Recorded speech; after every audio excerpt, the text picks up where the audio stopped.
checked my email and got the shock of my life. I had about 6 dozen emails in my inbox, many of which, as it turned out, were from people who went to my personal website and then expressed outrage at what went on.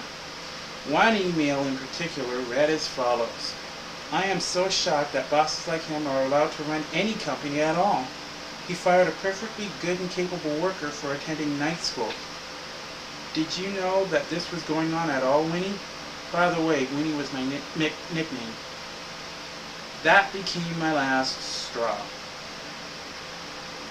As I later played back what I had managed to capture on my webcam, it became more and more obvious to me that I would have enough footage to make any judge have a conniption fit if permitted in a courtroom. In the very least, I could not wait to get this footage into the hands of a lawyer. Enter Jeff Folster, who would later become my attorney.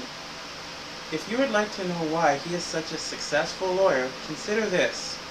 During his 25-year career, he had helped hundreds of people sue the pants off their bosses for wrongful termination, and they, in the process, became several millions of dollars richer. Yeah, he was one tough lawyer. You couldn't pull the wool over his eyes too easily, and I was positive that once I showed him the webcam footage, he would have quite the bird. So I met him one fine day, after a phone call was made and an appointment was arranged, of course, and he was very, very nice and attentive.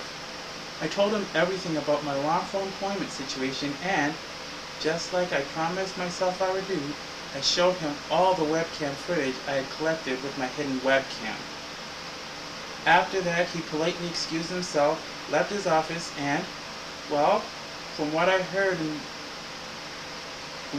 those in the office say, he had quite the conniption fit in the little boy's room. After that, he returned to his office and sat back down across his desk from me. After taking a nice deep breath, he then said, "We indeed have a case against your former employer." Just like that, he knew there was something wrong with my former employer, and my former employer would indeed know it too, on the worst possible day imaginable, the day of the ISO audit. I could only imagine what would happen if Ralph got a letter by fax to him from my attorney right when the ISO people were in the office. Come to think of it, that is exactly what happened. Right when the ISO reps were talking in the office, the letter from my attorney came in on the fax machine. Ralph took it and read it. Thanks to the look on his face, he could not escape their questions as to what was wrong. He tried his very hardest to explain it away, but these particular ISO reps kept pressing him for the truth. Worse yet, one of them managed to snatch the letter right out of his hand.